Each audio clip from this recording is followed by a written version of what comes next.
Welcome to the deep dive.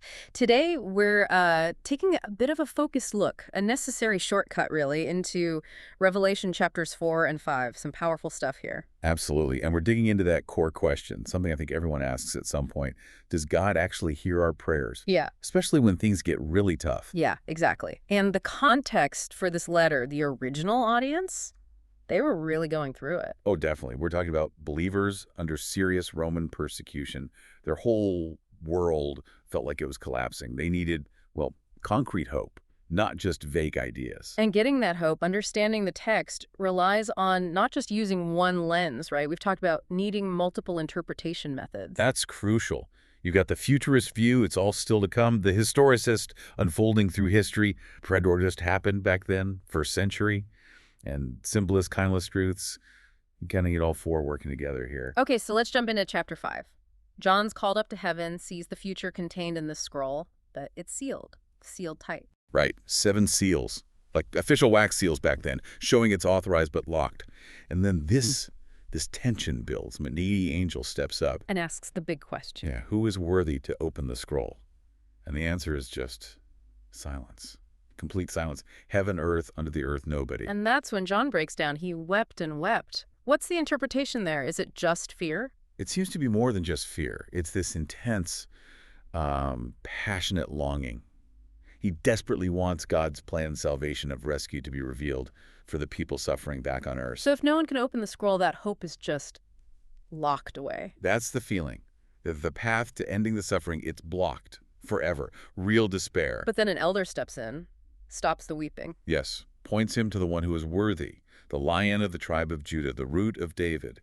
Now, for people crushed by Rome, they'd expect, a warrior king. Conquering hero, maybe. Exactly. But John looks, and instead of a roaring lion, he sees a lamb, looking as if it had been slain. Wow. The paradox. It's huge. It's Christ Jesus. God's answer wasn't brute force right then, but sacrifice, redemption through suffering. And this lamb, the slain one, he takes the scroll. And right there, when the lamb takes the scroll, that's the moment of assurance, isn't it? The image of the bowls. Yes.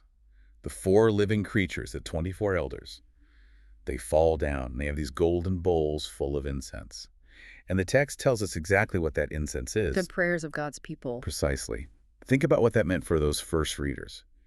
Every single prayer, every desperate plea about their awful situation, it wasn't lost. It wasn't ignored. It was being collected, held, offered. Like precious incense, continually rising before God. A powerful certainty. Your prayers are heard, even if the answer, like Rome falling immediately, wasn't on their timeline. Okay, so prayers are heard. But that brings up the when of deliverance, and this connects to a really common, maybe controversial interpretation today about chapter 4. You mean the idea that chapter 4 depicts the rapture? That believers just skip the tribulation? Yeah, that dispensational view. What do the sources say about that? Well, the sources we're looking at are pretty critical. They argue John's ascent is more about setting the stage, the heavenly perspective for the vision, not a literal blueprint for the church escaping trouble. And the criticism goes further, right? Something about spiritual laziness. It does.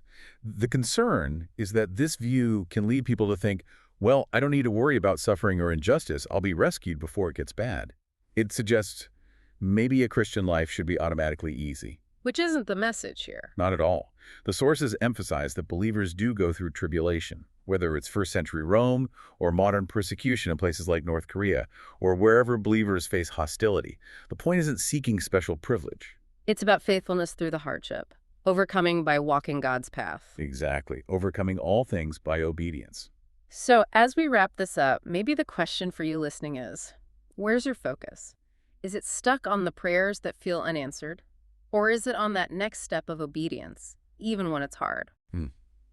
Especially when, your workplace or school or even friends might make you hesitant to be open about who you are, what you believe. Because enduring that pressure, that tribulation, is part of it. It is.